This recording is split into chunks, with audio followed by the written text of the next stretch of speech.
started glancing through these books of these prophecy experts, and no two agreed. Some are pre-trib, some are mid-trib, some are post-trib.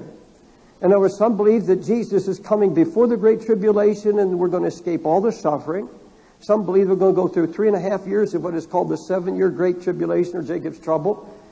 And then at 3.5 years, I don't know the scripture on that, but Jesus is going to come then. Others that we're going to go through all of this, and including the mark of the beast and everything, and at the end of all times, Jesus will come.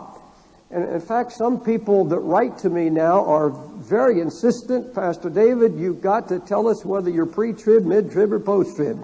And one or few said, if you are not pre-trib, we do not want to receive any more of your mail. We can't accept any word you say. They are so locked into a position on all prophetic events that you can't talk to them. Now let me tell you what I believe. Listen closely before I go any further.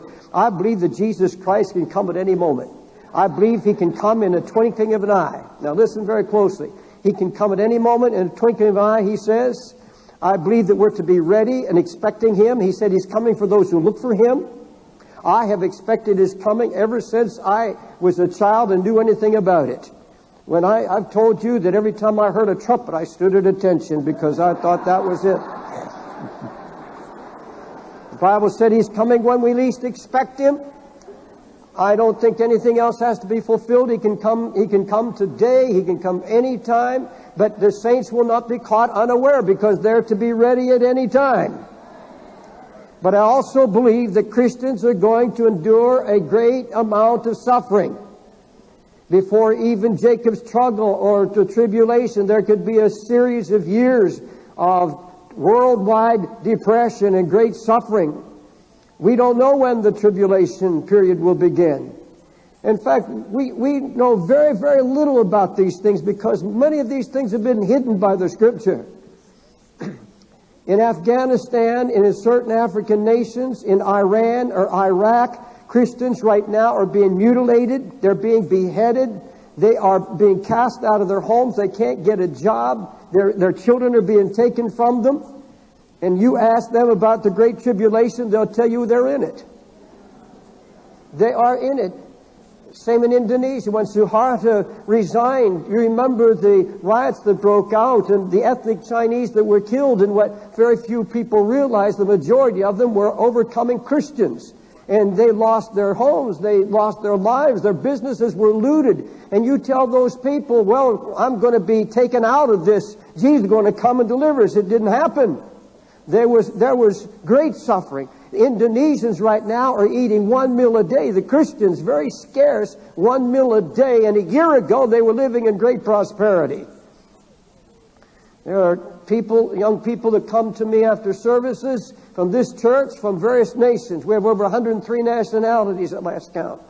And there are young people that come to me and say, I don't even know if my dad and mom are living. They're in some of these countries where there are tribal uprisings. And machete-carrying rebels all over the nation, and refugees running in all directions, and among them many, many Christians, homeless, hungry. Now, God is meeting many of these. And folks, if you went to Indonesia today, if you went to some of these countries, even though there is bloodshed and Christians are paying with their life, you will find one story after another. It would be another book of Acts. You would hear of deliverances that were incredible. How God is providing food and shelter and everything else, and yet there is suffering. Even while I speak now, there are multitudes of God's saints around the world to whom the Antichrist, Armageddon, and the mark of beast don't mean anything at all.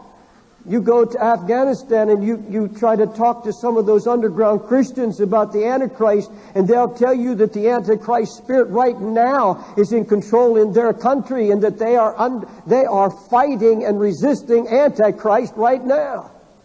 You go to other countries and you can talk about a beast. You say, and they'll tell you, we have a beast in our government right now, a beast who's out to destroy every Christian in the nation.